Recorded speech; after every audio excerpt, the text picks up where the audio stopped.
Hello and welcome to day 3 of your mini challenge. Today we're going to be looking at what actually came up as the biggest concern that mums had in the recent survey that I carried out.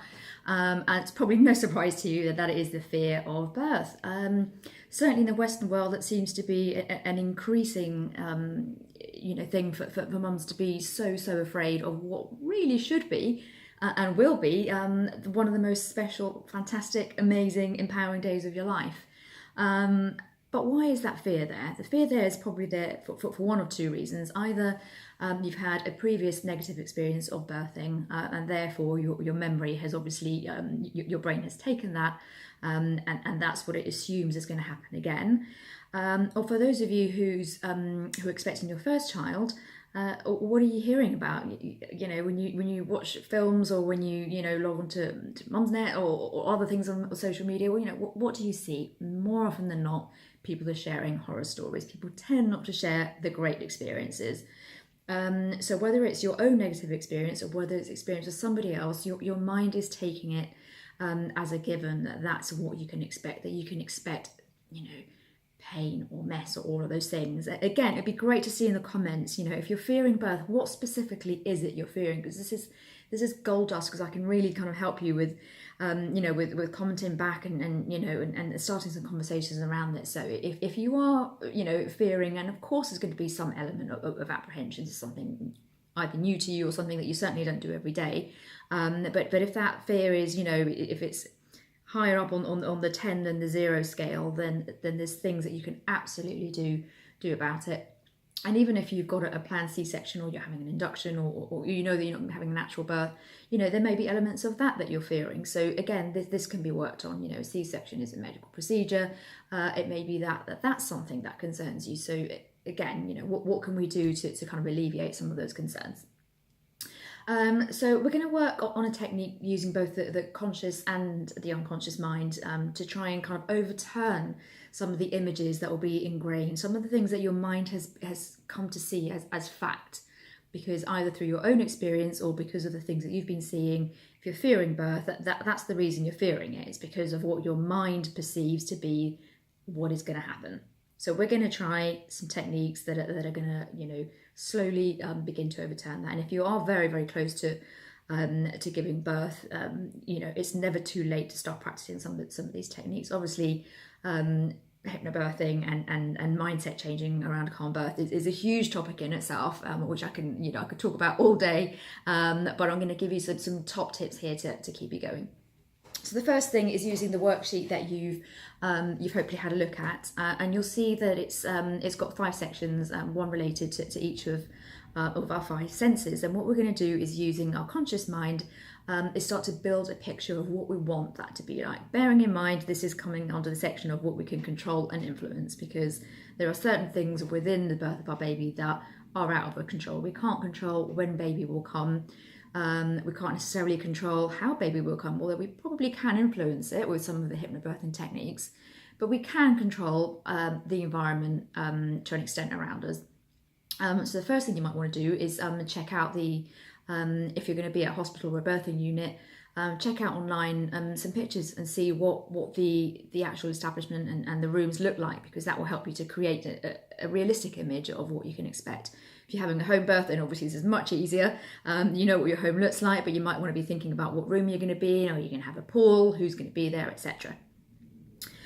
So once you've kind of got your location in mind, we can start thinking about the things that we can prepare for. And the other thing this is doing is, because you're preparing for something, it's actually helping us to move away from any worries. It's distracting the mind with something to do.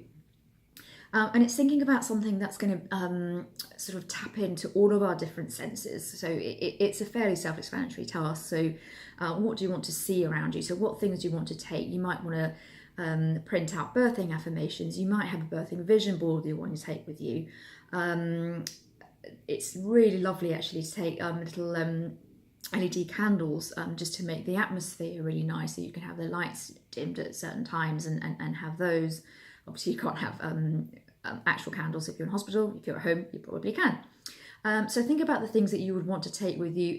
If you are in a hospital birth, then you'd be realistic of the space that there might be around you. So you might not want to take your giant-sized teddy bear.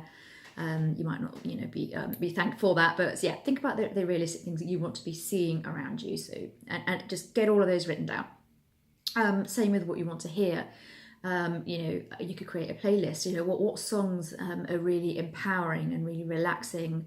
That you could have have at different times. You might want to take a hypnobirthing or relaxation recording with you. So what do you want to be hearing around you, especially if you are going to be in hospital, where you're going to be in a ward, where there'll be other people. A great way of just being able to have some time to yourself is to take some headphones and listen to whatever you want to be listening to. So what do you want to be hearing? And just go through all of your senses like that. What do you want to be feeling? Do you want to take a comfortable robe, depending on the time of year? We're going to take a thick jumper, or do you want to take I took a handheld fan actually, which is really, really useful, because it can get quite warm. So what do you want to be feeling? What do you want to be smelling? What scents do you want? Do you want to take some lavender or other oils that you can apply on your wrists, or any particular perfume, anything like that, anything that's going to kind of bring out the sense of smell.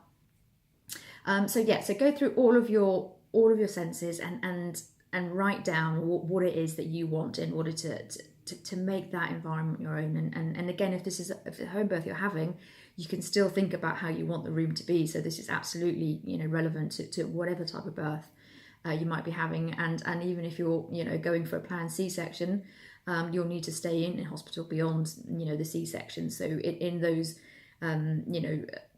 moments before you go in for your C-section, and certainly after it, for at least generally 3 nights that you stay, what things do you want around you? That's going to tap into that, and this is separate to the actual hospital bag. The essentials that you're going to need. And I missed out taste actually. So what kind of foods do you want to be tasting, or sweets or anything like that might tap into the taste buds and that sense. So once you've done that and potentially had some realistic photos of the actual place that you're going to be in, you've now, using your conscious mind, created a bit of an image of that birth. And it's really useful to do that, because the next part of it is a visualization. And for many people, if you haven't done the first part, it can be really difficult. Only the other day I was working with a couple, and she said, I really wanted to visualize it, but I just wasn't really seeing anything. And that's why it's really, really important, especially for somebody who's a bit less visual, to do this part of the exercise first, because then you can start, applying the things that you've put on your list into what you're going to visualize. And the reason for the visualization is because it's ingraining the things that you want, the environment that you want around you into your subconscious mind, and making it, you're almost rehearsing it. So this is a technique, again, it's not woo-woo, it's not weird, it's not a fad. The top sports people and celebrities, and look it up, everybody does this. They rehearse things through over and over and over again, because if you rehearse things through in your mind with a positive outcome, you're much, much more likely to achieve that outcome, because you've already been through it. It doesn't become alien to your mind. And the other benefit is that you're almost erasing and wiping over any negative stories or memories that you have with the new images that you're creating. So the visualizing side of it is really key. And again, it could just be 5 minutes, either before you go to bed, when you wake up in the morning, if you're commuting into work, just close your eyes on the train and just work through it. As I said, think about what you can control, because what I don't want you to do is create a sort of an exact image of the day, because you can't control the timing and some of the elements of the birth, but you can control the environment around you to a very great extent. So focus on what you can control and what you can influence, remember, and accept the things that you can't. And affirmations, I've put a few on some of your sheets. Creating some more of your own to have within the birth, and actually to have them around you at home, and the build up to the birth is another way of creating positive images and messages for your mind that your mind will just take as given. So that's it. So that's your top tip. As I said, hypnobirthing is an enormous topic, and there's so much more that could be discussed.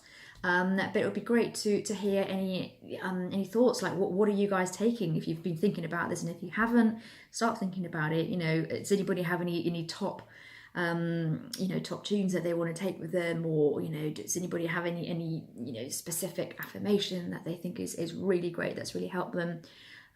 Think about all the different senses, and what do you want your environment to be like, and yeah, pop it in the comments. Again, let's get a conversation going about it. So yeah, 2 elements to this task. Number 1, get everything written down. If you've got a birth partner going with you, that they might want to contribute to some of the things that they'd like to see around as well.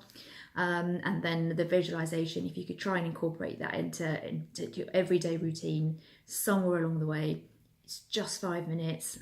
It's a really, really powerful tool, and I promise you some of the top athletes out there use it, so this is not something uncommon, and it's really, really powerful. So yeah, good luck, get creative.